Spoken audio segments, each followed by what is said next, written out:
Hello' বন্ধুসকল, আশা কৰিলোঁ আপোনালোক সকলোৱে ভালে আছে। আজি যিটো মেডিচিনৰ বিষয়ে আলোচনা কৰিম সেইটো আপোনালোকে স্ক্ৰীনত চাই অলৰেডি গম পাইছে, যাৰ নাম হ'ল senziryl, যিটো ব্ৰাণ্ড নেম হয়। মানে এইটোৰ বেলেগ বেলেগ নামতো আপোনালোকে মাৰ্কেটত পাই যাব। ইয়াৰ যিটো কোম্পানী হয় এইটো JB chemical and pharmaceutical company manufacture কৰে। আৰু এই চিৰাপটো কাপ চিৰাপটো আপুনি মাৰ্কেটত বেলেগ বেলেগ ব্ৰাণ্ড নেমৰো পাই যাব, যিটো মই অলৰেডি ক'লোৱে। ইয়াৰ MRP হ'ল 110 টকা, বাট এইটো যিটো প্ৰাইচ আছে সেইটো ফ্লাকচুৱেট হৈ থাকে, কেতিয়াবা কম কেতিয়াবা বেছি হ'ব পাৰে। ইয়াৰ যিটো মেইন কম্পজিশ্যন আছে, এতিয়া তাৰ বিষয়ে অকণমান আলোচনা কৰোঁ। কম্পজিশ্যনৰ ভিতৰত তিনিটা মেইন কম্পজিশ্যন আছে, যিটো প্ৰথমতে হ'ল এমব্ৰক্সিল হাইড্ৰক্লৰাইড, ছেকেণ্ডটো হ'ল লিপ'ছৰবিটামল আৰু থাৰ্ডটো হ'ল গিউফেনচিন।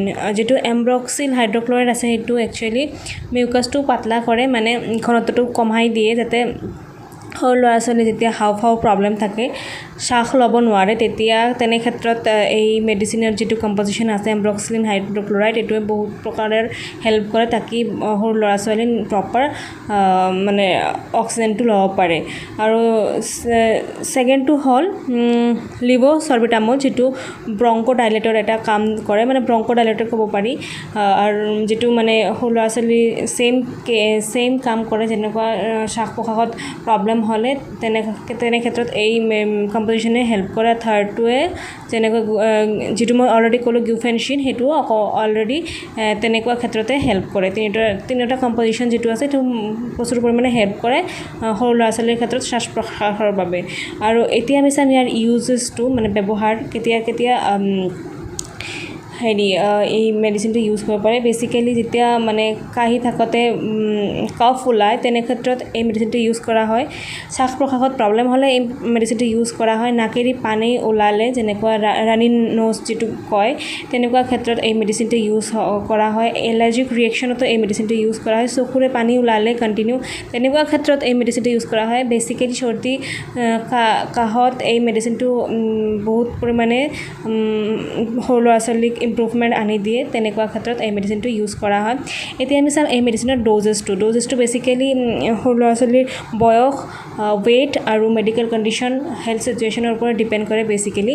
বাট এক বছৰতকৈ ডাঙৰ ল'ৰা ছোৱালীক আপোনালোকে এই মেডিচিনটো দিব পাৰে।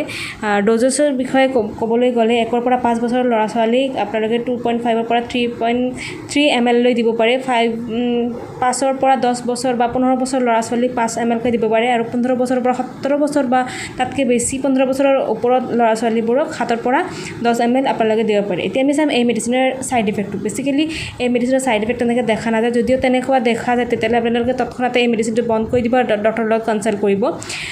ছাইড ইফেক্টৰ বিষয়ে বুলি ক'লে ব্লটিং হ'ব পাৰে, নজিয়া হ'ব পাৰে, ডায়েৰিয়া হ'ব পাৰে, ৱেট লুজ হ'ব পাৰে, পেটৰ বিষ হ'ব পাৰে, মূৰৰ বিষ হ'ব পাৰে, ডাষ্ট যেনেকুৱা ডায়েৰিয়া হ'ব পাৰে, মূৰ ঘূৰাব পাৰে, মুখত ড্ৰাই মাউথ হ'ব পাৰে। এইটো 1% সৰু ল'ৰা ছোৱালীৰ ক্ষেত্ৰত হ'ব পাৰে, বাট আপোনালোকে নেগলিজেঞ্চি নকৰিব। সৰু ল'ৰা ছোৱালীৰ ক্ষেত্ৰত তেওঁলোকে ভালকৈ চিমটমটো প্ৰকাশ কৰিব নোৱাৰে, তো আপোনালোকে নেগলিজেঞ্চি নকৰিব। এনেকুৱা ক্ষেত্ৰত আপোনালোকে যদি কিবা ছাইড ইফেক্ট দেখা পায়, তেতিয়াহ'লে এই মেডিচিনটো বন্ধ কৰিব আৰু ডক্টৰৰ লগত কনচাল্ট কৰিব।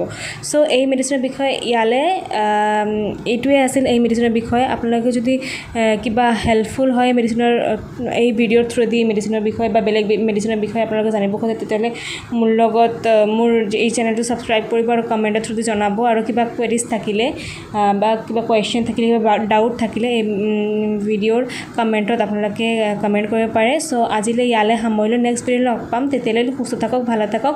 আৰু don't forget our funda always spread love, don't spread virus. আৰু মোৰ চেনেলটোক ছাবস্ক্ৰাইব কৰক, মোক আগুৱাই যাবলৈ হেল্প কৰক। চ' ধন্যবাদ, আজিলৈ ইয়ালৈ সামৰিলোঁ। Bye bye, thank you so' much for ৱাচিং মাই ভিডিঅ'। Bye bye.